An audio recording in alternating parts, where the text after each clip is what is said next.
Harraduwin orin bitenutti aynaan dulmiin daangaan qabne nurratti hojjetamnan ganama taabne galgala saamamna mana gabbaqanna alaa ol baqanna hindaamnu dhaabbannu yoomteenye boqanna dubbiin kun formaata dhabnaan dara hin jabaachuu yaqiini atirgoonu tahee gargaarsa keetiini. Addunyaan balloon kun nutti maaf dhiphataa nu dukkana daayinaa kaanumaan ibsata kan dhama markata kan dhabaaf rakkata kan dhama markata kan dhabaaf rakkata jedhanii mammaaksan abbootii dubbata yaa hawaasa gaarii yaa arjaa ummata. Arjaa kenneen qubne seenaa kee mul'ata qubsumni kee tolee miidhagaa bal'ata ambaltaarratti galfata nu dhiifne jaallallaanii atirgoonu ta'e gargaarsa keetiini. Yaa ummata keenya wanni walee dhaabnu kanaaf sana jenne hamba waan amannu qabna biyya maqaa barattiin waamamnu. Bakkatti banne sanoofa barbaadannu yeroo nu gamtoomne mala wal gaafannu sanyii filatamaa akka qopheeffannu arfaasaansaa amma yeroon facaafannu dhimma biyyoomaa irratti dhaabbanne hin daawwannu rabbitti hirkanne acha tarkaanfannu gamtoomne hirmaannaan boritti hin qaanfannu egeree barrumaa yaannu waan rabbiin nu laaffiseni atirgoonu ta'e gargaarsa keetiini. Rakkoo amman furamin dhaloota baadhataa dhukkuba fi dawaa abbaa barbaadata abbaa bu'aa kaakoon ilmaan hin gaafata gaafiin gaafii ta'e maaliif tarkaanfata dhalootatti hin taanu gaafata yoo ilaaheen jedhee nurratti dhaabbata. Gamtoomlee bobbaanan karaa gabaabbata uummata miidhamee rabbi gargaarrata argachuuf teenya formaata gamtoomlee tattaafannaanii atirgoonu ta'e gargaarsa keetiini. Ol nu qabi yaa rabbi mootii duniyaatiini atirgoonu ta'e gargaarsa keetiini. Ol nu qabi yaa rabbi mootii duniyaatiini atirgoonu ta'e gargaarsa keetiini. Miidhamaan gargaarsa rabbi guddaa qaba namni humna ta'eef laafaan kamuu jaba kadhannaan du'aayin isaas mustajaaba. Wanni nama miidhu umriinsaa gabaaba tattaafannaan rabbitu gargaaree ol qaba namni rabbiin hirkuu ta'e maal dadhaba nu gargaara rabbiin jabaan hirkoosa taasifannaanii atirgoonu ta'e gargaarsa keetiini. Sittire kanna hirgoonu ta'e yaa rabbi atumna nu ta'e mataa ol nu qabe ummatam leenca beenu fayyise qalbe waan nun tolle maraati nurraa qabe waan nun tolle maraati nurraa qabe situ beeka kaydee shira sharqee qarbe daalima dhala ilmaan namaa nurraa darbe yaa rabbi adlii keetiin ati nu dhaqqabe daandii akeerra nu dhaabe maslahaa duniyaa diini atirgoonu ta'e gargaarsa keetiini. Atirgoonu ta'e yaa gooftaa jabbaaru harka wal qabate warra waliin waaru namni atirgoo taate gonkumaan khasaaru ummata diigame rabbiin nuuf ajaaru warra waliif yaadu rakkoo wal gargaaru rabbiin waa taasisu hamtuun waa baraaru aduwwi ilmaan namaa akka nurraa qaaru. Kan ummata miidhee gammadee bohaaru yaa ilaahi keetii faaruun shirrii nurratti hin dhiisini atirgoonu ta'e gargaarsa keetiini. Igiriin dhaloota har'uma mul'ata yoo har'aan goolabiin bor ilmaan eeggata jecha kana caalaa nama naaf hubata yaa hawaasa bal'aa godaana ummata. Ilmaan keenya tayoom godaansaaf dhalata dhalate rakkate dhiiseerraa baqata rabbi nuuf kenne furmaata rahmatummaa keessan ani atirkoonu ta'e har'a duwwiin horiin bitee nutti aynaan dulmiin daangaan qabne nurratti hojjetamnan ganama taabne galgala saamamna mana gabbaqanna alaa ol baqanna hin dhaabnu dhaabbannu yoom teenyee boqanna dubbiin kun furmaata dhabnaan dara hin jabaachuu yaqiini atirkoonu ta'e gargaarsa keetiini. Addunyaan balloon kun nutti maaf dhibbata nu dukkana daayinaa kaanumaan ibsata kan dhama markata kan dhabaaf rakkata kan dhama markata kan dhabaaf rakkata jedhanii mammaaksan abbootii dubbata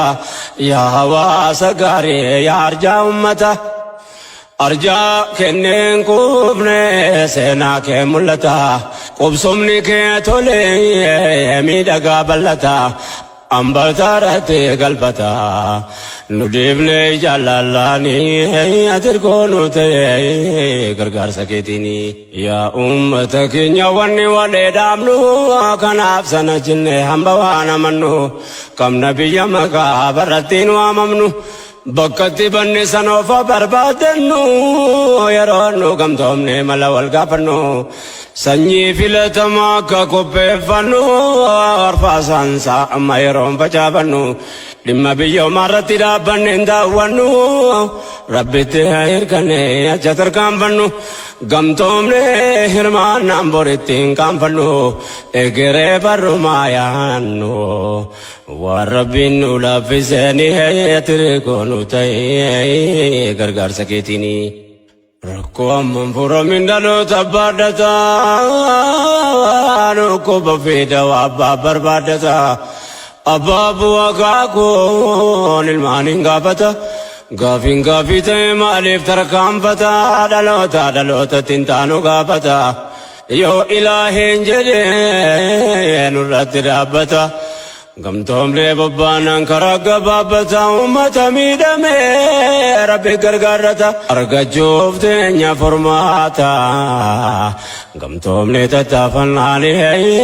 atirkoonu ta'e gargaarsa keetiini ol nu qabi yaa rabbi mootii duniyaatiini atirkoonu ta'e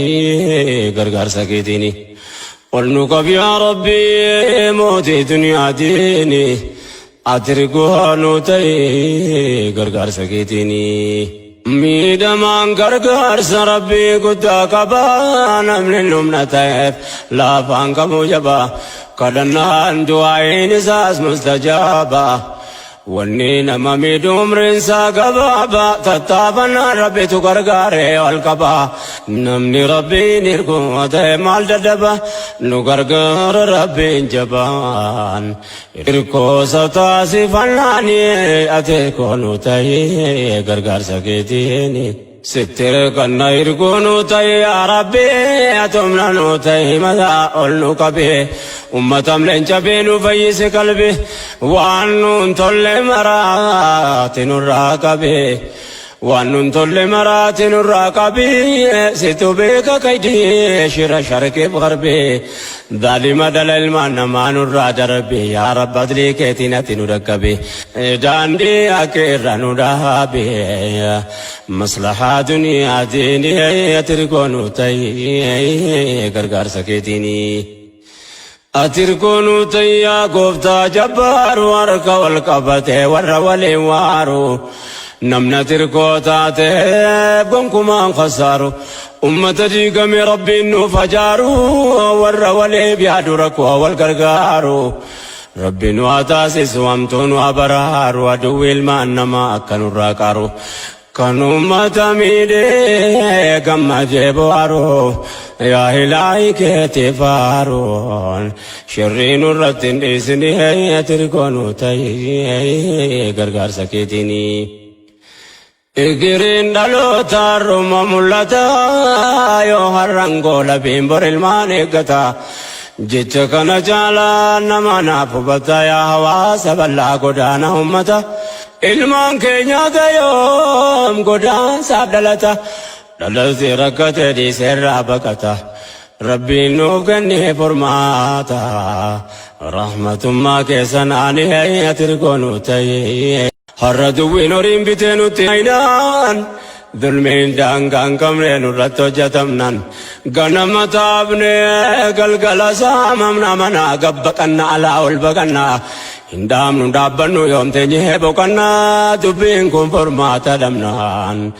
dara hin jabaachuu yaqiinii atirgoonu ta'e gargaarsa keetiini. Addunyaan balloon kun nutti maaf dhiphataa nu dukkana daayinaa kaanumaan ibsata kan dhama markata kan dhabaaf rakkata kan dhama markata kan dhabaaf rakkata jedhanii mammaaksan abbootii dubbata yaa hawaasa gaarii yaa arjaa ummata arjaa kenneen qubne seenaa kee mul'ata qubsumni kee tole miidhagaa bal'ata ambaltaarratti galfata nu dhiifne jaallallaanii atirgoonu ta'e gargaarsa keetiini. Yaa ummata keenya wanni walee dhaabnu kanaaf sana jenne hamba waan amannu qabna biyya maqaa barrattiin waamamnu bakkatti banne sanoofa barbaadannu yeroo nu gamtoomne mala wal gaafannu sanyii filatamaa akka qopheeffannu arfaasaansaa amma yeroon facaafannu dhimma biyyoomaarratti dhaabbanne hin daawwannu rabbitti hirkanne acha tarkaanfannu gamtoomne hirmaannaan boritti hin qaanfannu egeree barrumaa yaannu waan rabbiin nu laaffiseenii atirgoonu ta'e gargaarsa keetiini. Rakkoo amman furamin dhaloota baadhataa dhukkuba fi dawaa abbaa barbaadata abbaa bu'aa kaakuun ilmaan hin gaafata gaafiin gaafii ta'e maaliif tarkaanfata dhalootatti hin taanu gaafata yoo ilaahiin jedhee nurratti dhaabbata gamtoomlee bobbaanan karaa gabaabbata ummata miidhamee rabbi gargaarrata argachuuf teenya furmaata gamtoomlee tattaafannaanii atirgoonu ta'e gargaarsa keetiini. ol nu qab yaa rabbi mootii duniyaatiin atirgoonu ta'e gargaarsa keetiini. ol nu qab yaa rabbi mootii duniyaatiin atirgoonu ta'e gargaarsa keetiini. miidhamaan gargaarsa rabbii guddaa qaba namni humna ta'eef laafaan kamuu jaba kadhannaan du'aayin isaas mustajaaba wanni nama miidhu umriinsaa gabaaba tattaafannaan rabbitu gargaaree ol qaba namni rabbiin hirku ta'e maal dadhaba nu gargaara rabbiin jabaan hirkoosa taasifannaanii atirgoonu ta'e gargaarsa keetiini. sittir kanna hirgoonu ta'e yaa rabbi atomna nu ta'e mataa ol nu qabe ummatam leenca beenu fayyise qalbe waan nun tolle maraati nurraa qabe waan nun tolle maraati nurraa qabe situ beeka kaydee shira sharkeef garbe daalima dhala ilmaan namaa nurraa darbe yaa rabbi adlii keetiin ati nu dhaqqabe daandii akeerra nu dhaabe maslahaa duniyaatiin atirgoonu ta'e gargaarsa keetiini. atirgoonu ta'e yaa gooftaa jabbaaru harka wal qabate warra waliin waaru namna tirgoo taate gonkumaan khasaaru ummata diigame rabbiin nuuf hajaaru warra waliif yaadu rakkoo wal gargaaru rabbiin waa taasisu hamtuun waa baraaru aduwwi ilmaan namaa akka nurraa qaaru kan ummata miidhee gammadee bohaaru yaa ilaahi keetii faaruun shirrii nurratti hin dhiisini atirgoonu ta'e gargaarsa keetiini. Igiriin dhaloota ruma mul'ata yoo har'aan goola bimbor ilmaan eeggata jecha kana caalaa nama naaf hubata yaa hawaasa bal'aa godaana ummata ilmaan keenyaata yoom godaansaaf dhalata dhalati rakkate dhiiseerraa baqata rabbiin nuuf kennee furmaata rahmatummaa keessan ani tirgoonu ta'e.